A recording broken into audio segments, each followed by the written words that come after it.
महालक्ष्मी नमस्तुभ्यं नमस्तुभ्यं सुरेश्वरी हरप्रिये नमस्तुभ्यं दयानिधे। स्वागत है आप सभी का हमारे चैनल पर। आज के इस वीडियो में आप सुनेंगे गुप्त नवरात्रि के आखिरी दिन माता कमला देवी की कथा।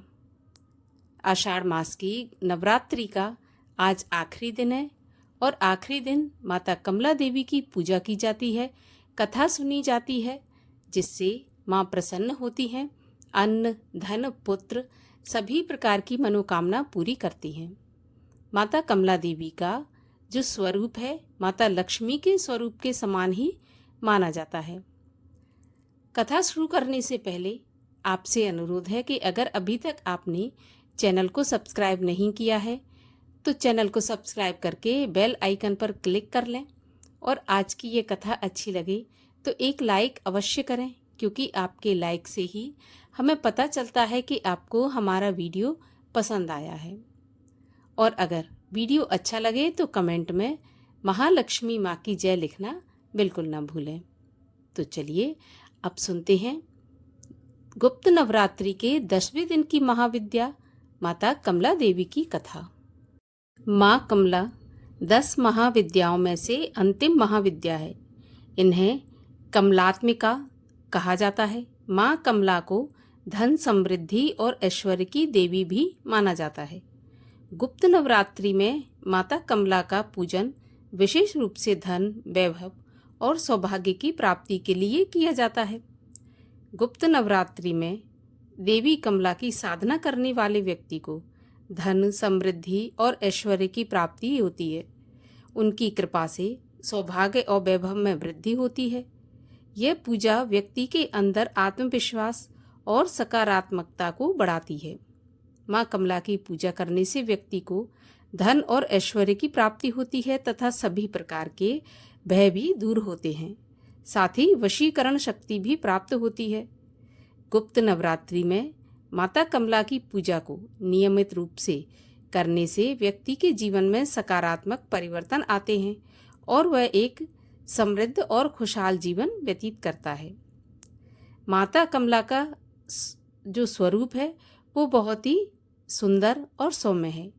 माता कमला, जिन्हें कमला देवी के नाम से भी जाना जाता है, हिंदू धर्म में पूजी जाने वाली एक प्रमुख देवी हैं।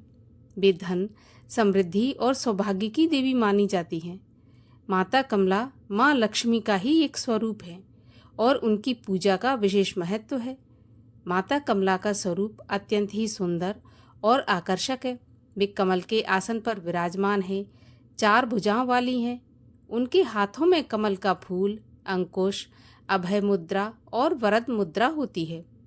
वे सोने के आभूषणों से सजी हुई हैं और उनके चेहरे पर दिव्य तेज होता है। गुप्त नवरात्रि में अंतिम महाविद्या के पूजन के दिन सुबह उठकर स्नान करें और स्वच्छ वस्त्र धारण करें। पूजा स्थल को साफ करें और गंगा जल से शुद्ध करें। फिर एक चौकी पर लाल वस्त्र बिछाकर माता कमला की प्रतिमा या चित्र को स्थापित करें और प्रतिमा के सामने धूप, दीप और नैवेद्य रखें। उन्हें लाल फूल, कुमकुम, अक्षत आदि समर्पित करें। उन्हें धूप और दीप दिखाएं। फिर फल, मिठाई और सूखे मेवे इत्यादि का नैवेद्य चढ़ाएं। माता कमला का मंत्र है ओम श्रीम ह्रीम क्लीम ऐं कमले कमलालये प्रसीद प्रसीद ओम श्रीम ह्रीम क्लीम ऐं नमः, या फिर ओम श्रीम ह्रीम क्लीम ऐं कमलवासिन्ये नमः। ये मंत्र हैं, इनके जाप कर सकते हैं। इसके बाद कमला देवी की कथा पढ़ें या सुनें और अंत में आरती करें। इस प्रकार से माता कमला की प्रार्थना करें, पूजा करें। माता कमला लक्ष्मी का ही एक स्वरूप मानी जाती हैं। एक पौराणिक कथा के अनुसार एक समय स्वर्गलोक में देवताओं और असुरों के बीच में जब युद्ध हुआ, इस युद्ध में देवता हार गए और असुरों ने स्वर्ग पर अधिकार कर लिया। तब देवतागण भयभीत होकर माता दुर्गा की शरण में आए। माता दुर्गा ने कमला का रूप धारण करके असुरों का वध किया और देवताओं को उनका राज्य वापस दिलाया। इस प्रकार पार्वती की 10वीं महाविद्या माता कमला देवी का प्राकट्य हुआ और जिन्होंने देवताओं को संकट से उबारकर फिर से स्वर्ग का राज्य दिलवाया।